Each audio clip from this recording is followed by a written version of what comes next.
오늘 본문 말씀을 보겠습니다. 오늘 본문 말씀은 마가복음 5장 35절부터 43절까지 말씀입니다. 아직 예수께서 말씀하실 때에 회당장의 집에서 사람들이 와서 회당장에게 이르되 당신의 딸이 죽었나이다. 어찌하여 선생을 더 괴롭게 하나이까? 예수께서 그 하는 말을 곁에서 들으시고 회당장에게 이르시되 두려워하지 말고 믿기만 하라 하시고 베드로와 야고보와 야고보의 형제 요한 외에 아무도 따라옴을 허락하지 아니하시고 회당장의 집에 함께 가사 떠드는 것과 사람들이 울며 심히 통곡함을 보시고 들어가서 그들에게 이르시되 너희가 어찌하여 떠들며 우느냐? 이 아이가 죽은 것이 아니라 잔다 하시니 그들이 비웃더라.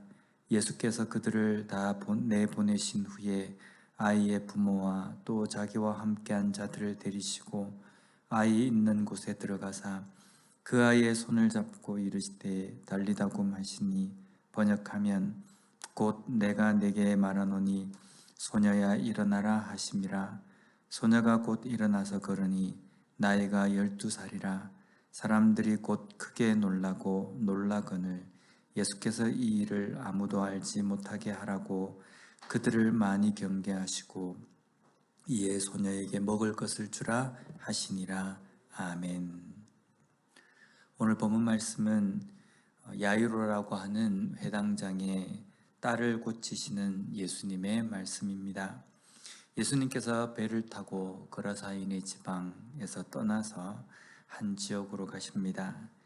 이때 야이로라는 회당장이 예수님 발 앞에 엎드려서 간청합니다. 이유는 그의 딸이 죽게 되었기 때문입니다. 23절 말씀을 보면 간곡히 구하여 이르되 내 어린 딸이 죽게 되었사오니 오셔서 그 위에 손을 얹으사 그로 구원을 받아 살게 하소서 하거늘. 야이로가 예수님께 부탁한 것을 둘로 나누어 보자면요, 첫 번째는 아이에게 손을 얹어서 병이 나아 살게 해 주십시오 라는 것이고, 두 번째는 그로 구원을 받게 해 주십시오 라는 겁니다. 12해를 혈루증으로 앓던 여인이 예수님께 말한 것도 보면 34절에 보면 딸아 내 믿음이 너를 구하나이으니 평안히 가라 내 병에서 놓여 건강할지어다 라고 구원에 대해서 말씀하십니다. 회당장 야이로의 딸과 그리고 12해를 혈루증으로 앓는 두 병자의 상황을 보면 병이 낫는 것과 또 구원이 함께 연결되어서 말씀하고 있다는 겁니다. 23절과 34절에 나오는 구원하다라는 이 단어가 헬라어 원형으로는 소조라는 단어입니다. 이것은 어떤 다른 구원의 의미가 아니라 예수님을 통해서 얻는 구원을 설명할 때 이 단어를 사용합니다. 즉 혈루병을 앓던 여인이 딸아 너의 믿음이 너를 구원하였다라고 할 때 이 구원도 예수님을 통해서 나오는 구원을 의미하는 것이고, 또한 야이로가 예수님께 부탁한 것도 내 딸이 구원을 받게 하소서라고 하는 것도 예수님을 통한 그 구원이 내 딸에게도 우리 가정 가운데도 임하게 해 주십시오라는 요청이라는 겁니다. 단순하게 병이 낫는 것, 병만 낫는 것이 아니라 영원히 구원받는 그 구원의 문제도 함께 예수님께 간구하고 또 이 병자들이 그 구원의 은혜를 경험하고 또 체험하는 순간이라는 겁니다. 그래서 예수님께서 야이로의 집으로 향하시는 이유는 아이의 육체적인 질병을 낫게 하기 위해서, 그 질병만을 낫게 하기 위해서 가시는 발걸음이 아니라 그 아이의 영혼의 구원의 문제도 함께 해결해 주시기 위해서 야이로 집을 향해 가신다는 겁니다. 지금 야이로와 함께 야이로의 집에 가시는 예수님의 그 무리, 그 사람들은 아이의 병이 낫는 것, 그것뿐만 아니라 영혼의 구원의 문제에 대해서도 기대하고 또 곧 목격하게 될 것이라는 겁니다.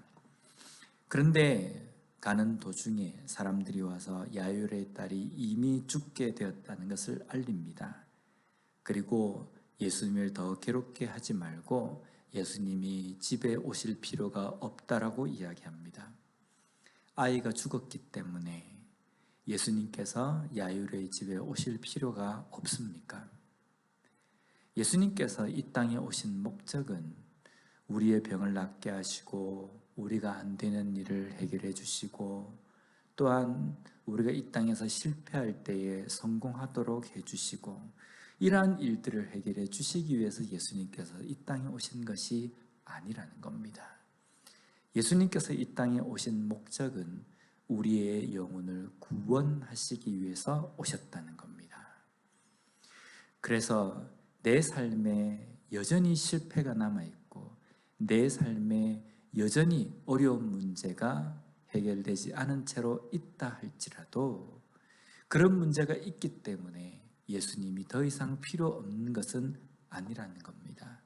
그러한 문제가 있다 할지라도 그 문제가 해결되지 않았다 할지라도 예수님을 통해서 우리가 얻을 수 있는 것은 영혼의 구원의 문제이기 때문에 내 상황이 어떻게 된다 할지라도 예수님은 우리의 삶에 반드시 필요하신 분이라는 겁니다.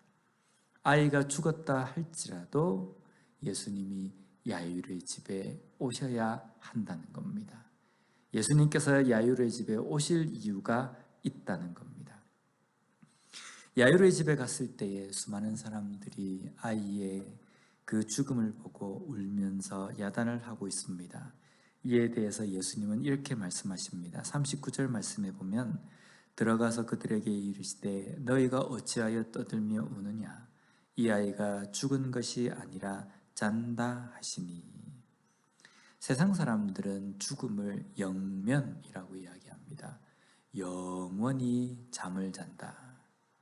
그런데 우리 그리스도인의 죽음은요, 영면이 아닙니다. 죽음과 동시에 부활을 맛보기 때문입니다. 예수님께서 지금 잔다라고 말씀하시는 것은 반드시 부활이 있다라는 것을 말씀하시는 겁니다. 죽음이 끝이 아니다. 죽음이 곧 부활로 인한 구원의 새로운 시작이다. 영생의 새로운 시작이다 라는 것을 말씀해 주신다는 겁니다. 예수님께서 이 땅에 오신 것은 우리의 육체를 영원히 살게 하고 무병장수하고 어떤 병에 걸려도 낫게 하시기 위해서 오신 것이 아니라 우리의 몸이 죽었다 할지라도 우리의 몸이 완전히 사라졌다 할지라도 남아있을 영혼의 구원의 문제를 위해서 이 땅에 오셨습니다. 그리고 우리를 구원하셔서 영원한 생명으로 인도해 주셨다는 겁니다. 이것이 복음입니다. 오늘 우리에게 하나님께서 너의 믿음이 너를 구원하였다 라고 칭찬하시는 믿음을 우리가 갖고 있습니까? 혹시 우리의 관심은 내 병이 낫는 것, 이 땅 가운데서 어려운 문제가 해결되는 것, 내 삶의 질비에 있는 여러 가지 복잡한 문제가 해결되는 것이 그것에 우리의 초점이 맞춰져 있고 그것에 관심을 가지고 있지는 않습니까?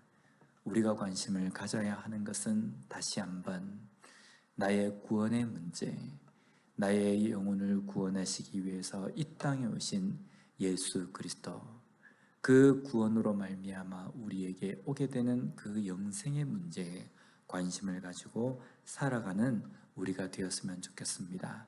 오늘 하루도 우리에게 주어진 이 하루의 삶을 살아갈 때에 다시 한번 구원이란 무엇인가, 이 구원이 나에게 어떻게 오게 되었는가, 어떠한 대가가 치러져서 지불되어서 나에게 이 구원, 영생이 오게 되었는가 다시 한번 깊이 묵상하고 구원받은 백성답게 이 하루의 삶을 살아가는 우리 모두가 되었으면 좋겠습니다. 기도하겠습니다. 하나님 감사합니다. 오늘 야이로의 딸에게 일어났던 이 사건을 통하여서 다시 한번 우리의 영혼의 구원의 문제를 생각하고 깨닫게 해주시니 감사합니다. 우리는 모든 관심이 병이 낫는 것에 관심이 다 집중이 되어 있지만 정말 그리스도인으로서 구원받은 백성으로서 우리가 관심을 가져야 될 것은 육신의 문제가 해결되는 것이 아니라 나의 영혼이 구원을 받음으로 말미암아 영원한 죽음으로부터 영원한 생명으로 옮겨진 것, 그것에 관심을 가져야 됨을 다시 한번 저희들이 깨닫고 온전히 그것을 붙들며 살아가는 저희들 되게 하여 주시옵소서. 오늘 하루 우리에게 주어진 이 하루의 삶을 살아갈 때에 구원의 문제, 예수님께서 우리에게 주신 그 구원의 은혜를 다시 한번 깊이 묵상하며 그것을 붙들며 달려갈 수 있는 이 하루가 되게 하여 주시옵소서. 예수님 이름으로 기도드립니다. 아멘.